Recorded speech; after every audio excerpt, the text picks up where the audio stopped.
Chemistry bye Sandeep Sharma में आपका स्वागत है। मैं इस चैनल में आपको पढ़ाऊंगा केमिस्ट्री जो आपको ले सक्सेस की ओर, इसलिए चैनल को देखते रहें और सब्सक्राइब करें। आज की इस क्लास में हम पढ़ेंगे अम्ल, क्षार तथा लवण। तो अम्ल, क्षार, लवण को समझने के लिए पहले हम पढ़ते हैं पीएच, ठीक है ना। तो पीएच किसने दिया, ठीक है। तो पीएच स्केल जो था वो एक वैज्ञानिक था जिसका नाम था S.P.L. सोरेनसन। तो एक क्वेश्चन बन सकता है पीएच स्केल किसने प्रतिपादित किया। तो पीएच स्केल S.P.L. सोरेनसन ने प्रतिपादित किया। दूसरा क्वेश्चन आ सकता है कि पीएच का मतलब क्या होता है। इसका मतलब हिंदी में होता है हाइड्रोजन, हाइड्रोजन की शक्ति, और इंग्लिश में इसका मतलब होता है पोटेंज ऑफ हाइड्रोजन, पोटेंज ऑफ हाइड्रोजन। अब एसपीएल सोरेनसन ने जो पीएच स्केल बनाया वो जल के ऊपर आधारित था और जिसका मान पीएच स्केल का मान 0 से 14 तक होता है। इसके लिए टेम्परेचर 25 डिग्री होना चाहिए।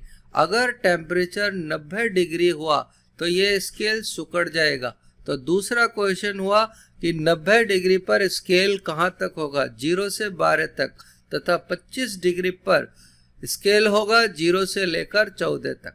अब 7 पर न्यूट्रलिटी आती है, 7 पर न्यूट्रल विलयन बनता है। लेकिन अगर टेम्परेचर 90 डिग्री दे दिया तो 6 पे ही न्यूट्रल हो जाएगा और 6 के बाद जो विलयन होगा वो बेसिक हो जाएगा, ठीक है, और 6 से कम में एसिडिक होगा। लेकिन ये सिर्फ इतना ही पूछा जाएगा। नॉर्मली 0 से 14 को ही फॉलो करेंगे। तो 0 से 14 में 7 से लेकर 14 तक बेसिक और 7 से लेकर 0 तक अम्लीय और 7 पर उदासीन होगा। जैसे यहाँ पर कुछ पदार्थों की पीएच दे रखी है। तो जठर रस जो हमारे स्टमक में बनता है उसकी पीएच लगभग 1.2 होती है और नींबू के रस की पीएच 2.2 होती है और शुद्ध जल की पीएच 7 होती है।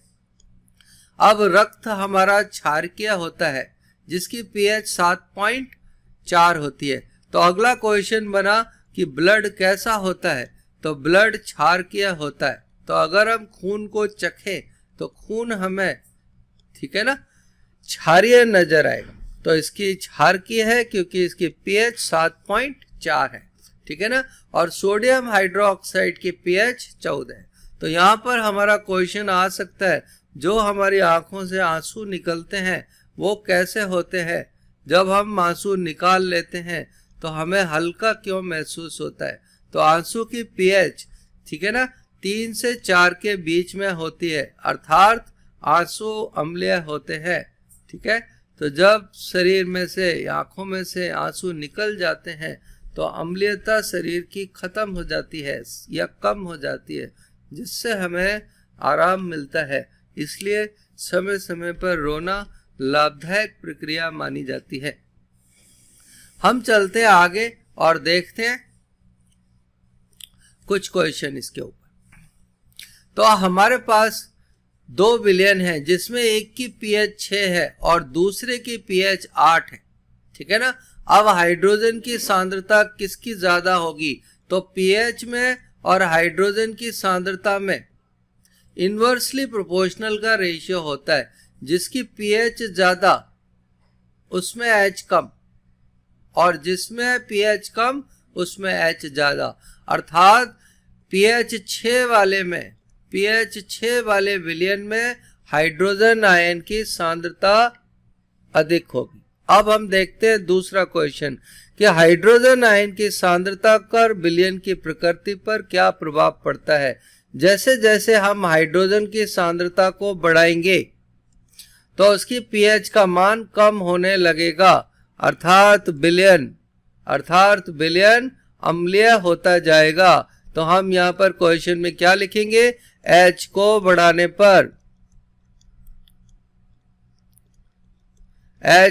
बढ़ाने पर अम्लीय प्रकृति बढ़ जाती है, अम्लीय प्रकृति बढ़ जाती है। हम देखते हैं तीसरा क्वेश्चन, क्या क्षारकीय विलयन में H प्लस आयन होते हैं? अगर हाँ तो वो क्षारकीय क्यों होते हैं? क्षारकीय विलयन में जो क्षार और अम्ल होते हैं वो दोनों ही होते हैं। H और OH का योग हमेशा 14 होता है। तो अगर OH 9 है तो H प्लस 5 हो जाएंगी, ठीक है ना। तो जो ज्यादा होगा विलयन उसी के अनुसार गुणधर्म दिखाता है। तो क्षारकीय विलयन में OH की मात्रा ज्यादा होती है, इसलिए वो क्षारकीय विलयन दर्शाता है। अब हम देखते हैं चौथा क्वेश्चन, किसी किसान की खेत की मृदा की परिस्थिति में बिना बुझा हुआ चूना इस्तेमाल करेंगे। जितने भी धातु के ऑक्साइड होते हैं, जितने भी धातु के ऑक्साइड होते हैं वो क्षारकीय होते हैं, ठीक है ना। जितने भी धातु के ऑक्साइड होते हैं वो सारे क्षारकीय होते हैं। तो क्षारकीय ऑक्साइड हम तब इस्तेमाल करेंगे जब हमारी मिट्टी अम्लीय प्रकृति दर्शाएगी। तो अब बच्चे कहेंगे मैं कैसे पता करूं कि ये धातु का ऑक्साइड है? तो बेटा कैसे पता करते हैं? कैल्शियम, जिसके भी ये नाम के अंत में माँ आ जाए, ईएम आ जाए, अंग्रेजी में ईएम आ जाए, हिंदी में यम आ जाए, वो सब क्षारकीय होते हैं। Sodium, lithium, potassium, calcium, magnesium, barium, aluminium. Okay, तो हम नेक्स्ट चलते हैं कि कैसे पता करें कि इसकी पीएच क्या है। तो पीएच को पता करने के लिए हम सूचक का इस्तेमाल करते हैं। तो हमारा तीसरा क्वेश्चन हो गया, सूचक का कार्य क्या है? सूचक द्वारा हम पीएच का मान ज्ञात कर सकते हैं या पीएच की प्रकृति ज्ञात कर सकते हैं। तो अब कैसे पता लगे? तो जो सूचक होते हैं उनके अम्लीय और क्षारीय विलयन में अलग अलग रंग दिखाते हैं। तो पहला उदाहरण है हमारा हल्दी। हल्दी एक प्राकृतिक सूचक का काम करता है और हल्दी के दो रंग होते हैं। एक रंग होता है जो हम देखते हैं पीला, और दूसरा रंग होता है लाल, ठीक है ना। लाल रंग हमेशा क्षारकीय विलयन में आता है। लाल रंग हमेशा क्षारकीय विलयन में आता है, इसलिए जब हम हल्दी के दाग पर साबुन लगा देते हैं तो वो लाल हो जाता है, ठीक है ना। और अगर हम उसको धोते रहेंगे तो फिर से उसका रंग अम्लीय हो जाएगा। दूसरा जो सूचक है वो है HPH, और इसको हम फिनोल्फ्थलीन कहते हैं, और इसके दो रंग होते हैं, एक में रंगहीन और दूसरा लाल या फिर गुलाबी रंग होता है। लाल या गुलाबी, और गुलाबी रंग क्षारकीय माध्यम में पाया जाता है, ठीक है। तो जैसे ही हम क्षार मिलाएंगे फिनोल्फ्थलीन का रंग लाल हो जाएगा। इसका उपयोग रिश्वत के समय रिश्वत की रकम या नोटों को पकड़ने के लिए पुलिस इस्तेमाल करती है। फिनोल्फ्थलीन नाम के सूचक को पुलिस नोटों पर बिखेर देती है। जब रिश्वत लेने वाला इन नोटों को हाथ लगाता है तो उसके हाथों पर HPH या फिनोल्फ्थलीन चिपक जाता है, और जब पुलिस उस आदमी के हाथों को साबुन से धुलाती है तो उसके हाथ लाल हो जाते हैं या गुलाबी हो जाते हैं, जिससे हमें पता लग जाता है कि इस आदमी ने रिश्वत ली है, ठीक है ना। अब हमारा एक और है लिटमस पेपर सूचक। लिटमस पेपर में दो रंग होते हैं। ये दो रंग दिखाता है, रेड और ब्लू, मतलब लाल और नीला, ठीक है ना। तो जो क्षार होते हैं वो नीला रंग बनाते हैं, और जो अम्ल होते हैं वो लाल रंग दर्शाते हैं। तो मैं इसमें कभी कभी कंफ्यूज हो जाता हूं, तो मैं कैसे याद रखता हूं? बी का मतलब बेस होता है अंग्रेजी में, तो बेस ब्लू करता है, ठीक है ना। आप दोनों में से एक ही याद रखना, नहीं तो कंफ्यूजन बढ़ेगा। या तो क्षार से नीला या अम्ल से लाल, ठीक है ना। तो बी से बी या ला से ला बनता है, ये ध्यान रखना। पर दोनों कभी याद मत करना, दोनों याद करने से आपको नुकसान होगा और आप पेपर के टाइम पे भूल सकते हो। और हम चलेंगे नेक्स्ट। तो हमारे पाचन तंत्र पे पीएच का क्या प्रभाव पड़ता है। हम जानते हैं कि हमारे पाचन तंत्र में भोजन का पाचन मुंह से शुरू हो जाता है और मुंह में लार होती है, ठीक है ना, ये थोड़ी सी क्षारकीय होती है और इसके बाद खाना स्टमक में जाता है। स्टमक बहुत ही अम्लीय प्रकृति दर्शाता है और इसमें गैस्ट्रिक जूस की वजह से इसकी पीएच 1.2 होती है और इसके बाद खाना आंतों में जाता है। आंतों में क्षारकीय माध्यम होता है। तो यहाँ पर बच्चों क्वेश्चन पूछा जा सकता है कि स्टमक में या अमाशय में किसका पाचन होता है। तो यहाँ होता है प्रोटीन का पाचन, ठीक है ना, और यहाँ होता है लिपिड या वसा का पाचन होता है, जबकि मुंह में स्टार्च या कार्बोहाइड्रेट का पाचन शुरू हो जाता है। तो ये बायोलॉजी का क्वेश्चन भी हो सकता है कि पाचन कहाँ से शुरू होता है। तो कार्बोहाइड्रेट का पाचन मुंह में ही शुरू हो जाता है, इसलिए हमको कहा जाता है कि खाने को अच्छी तरह चबा चबा के खाओ, क्योंकि जब लार खाने में मिल जाएगी तो कार्बोहाइड्रेट का पाचन वहीं हो जाएगा और वो जब प्रोटीन में जाएगा स्टमक में तो वहां प्रोटीन का पाचन हो जाएगा। और कैसे माध्यम में? अम्लीय माध्यम।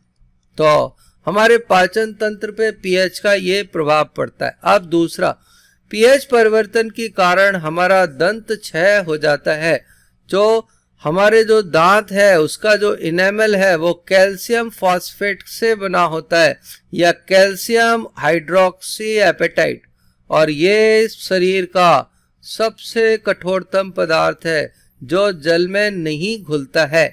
लेकिन अगर इसकी मुंह की पीएच 5.5 से कम हो गई, 5.5 से कम हो गई तो ये घुलने लगता है। इसलिए बच्चे अगर रात को मिठाई या चीनी खाकर सो जाते हैं तो चीनी के जल अपघटन से हमको H+ प्राप्त होता है और दांतों का खोल टूटने लगता है। ठीक है।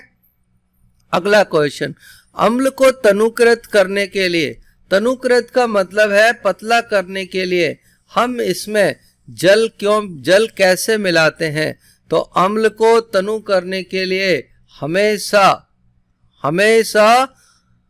अम्ल में जल मिलाएंगे या जल में अम्ल? तो हम हमेशा जल में अम्ल मिलाते हैं। अगर हम अम्ल में जल मिलाएंगे तो उसमें विस्फोट हो जाता है और अम्ल उछलकर मुंह पर गिरता है। अब हम देखते हैं पीतल और तांबे के बर्तन में दही और खट्टे पदार्थों को हम क्यों नहीं खाते हैं या रखते हैं। तो पीतल जो होती है, ठीक है ना, पीतल जो होती है वो कॉपर और जिंक से मिलकर बनी होती है और जो जिंक धातु है वो हाइड्रोजन से ज्यादा सक्रिय होती है, ठीक है ना। इसलिए जिंक दही या खट्टे पदार्थों से क्रिया कर जाती है। लेकिन इसके लिए गांव में जो कांसे के बर्तन का इस्तेमाल होता है, तो ये कांसे का दो, तो पीतल में आपसे पूछा जा सकता है कौन सी धातु होती है। तो पीतल में कॉपर और जिंक होती है, जबकि कांसे में टिन और कॉपर होती है। कॉपर और टिन दोनों ही हाइड्रोजन से कम सक्रिय होती है और टिन पर कार्बनिक अम्ल की कोई भी क्रिया नहीं होती है। इसलिए कांसे के बर्तन भोजन करने के लिए सर्वाधिक उपयुक्त होते हैं। गांव में आज भी पीतल के बर्तनों के ऊपर कलई कराई जाती है। तो हमारा क्वेश्चन बन गया कि कलई किस धातु की होती है। तो बर्तनों के ऊपर जो कलई कराई जाती है वो टिन धातु की होती है। तो हम शुरू से देख लेते हैं पीएच स्केल किसने दिया। आप एक कॉपी लेकर नोट कर लो। पीएच स्केल एसपीएल सोरेनसन ने दिया। पीएच स्केल 0 से लेकर 14 तक होता है 25 डिग्री ताप पर। लेकिन अगर ताप 90 डिग्री हो जाएगा तो पीएच स्केल सिकुड़कर 12 तक ही रह जाएगा और 6 पे ही विलयन उदासीन हो जाएगा। ठीक है। अगला क्वेश्चन, ब्लड की पीएच 7.4 होती है और आंसू की पीएच 3 से 4 के बीच में होती है, अर्थात आंसू अम्लीय प्रकृति दर्शाते हैं। अम्लीय प्रकृति दर्शाते हैं। अगला क्वेश्चन, पीएच में और एच में क्या प्रभाव होता है? तो पीएच में और एच में हम देख सकते हैं पीएच और एच एक दूसरे के व्युत्क्रमानुपाती होते हैं, अर्थात एच की सांद्रता बढ़ाने पर पीएच का मान घटने लगता है और अम्लीयता बढ़ने लगती है। जिस विलयन की पीएच कम होगी उसमें हाइड्रोजन आयन की सांद्रता अधिक होगी। हम आगे देखते हैं कि सूचक क्या होते हैं। सूचक होते हैं जो पीएच के परिवर्तन को बताएं, जो पीएच के परिवर्तन को बताएं। हल्दी एक नेचुरल सूचक है जिसका रंग पीला और लाल होता है और क्षार के माध्यम में ये लाल रंग दर्शाता है। इसलिए अगर खाना हमारे कपड़ों पे गिर जाए या और हम उस पे साबुन लगा लें तो कपड़े लाल हो जाते हैं, या शादी के वक्त जब हल्दी चढ़ती है तो मना किया जाता है साबुन से मत नहाना, क्योंकि साबुन से नहाने पर शरीर लाल हो जाता है। दूसरा सूचक है फेनोल्फ्थालीन। फेनोल्फ्थालीन रंगहीन होता है, लाल गुलाबी रंग होता है जो क्षार के माध्यम में दिखाता है। इस फेनोल्फ्थालीन का उपयोग रिश्वत पकड़ने के लिए पुलिस वाले करते हैं। और लिटमस हमारा एक प्राकृतिक सूचक है जो रेड से ब्लू या ब्लू से रेड हो जाता है। ये अम्लीय माध्यम में लाल, मतलब अम्ल से ला याद करने के लिए, और क्षारीय में बेस से बी बन जाता है। बच्चों दोनों कभी मत याद करना, नहीं तो आपको पेपर के समय कंफ्यूजन हो जाएगा। अगर मुंह में पीएच का मान कम होने लगेगा तो दांत गलने लगेंगे, और दांत जिस पदार्थ से बने होते हैं उसका नाम कैल्शियम हाइड्रोक्सी एपेटाइट या कैल्शियम फॉस्फेट के बने होते हैं, जो शरीर का सबसे कठोरतम पदार्थ है। खाने के लिए पीतल से ज्यादा कांसे के बर्तन अच्छे होते हैं, क्योंकि कांसे के बर्तन में टिन और कॉपर धातु होती है, जिससे खाने के अम्ल कार्बनिक अम्ल क्रिया नहीं करते। तो गांव में इसको लाने के लिए पीतल के बर्तनों पर टिन की परत चढ़ा दी जाती है और उस टिन की परत को हम कलई कहते हैं। हम इससे अगली वीडियो में पढ़ेंगे कि अम्ल क्या होते हैं, क्षार क्या होते हैं और उनकी अभिक्रियाएं कैसी होती हैं।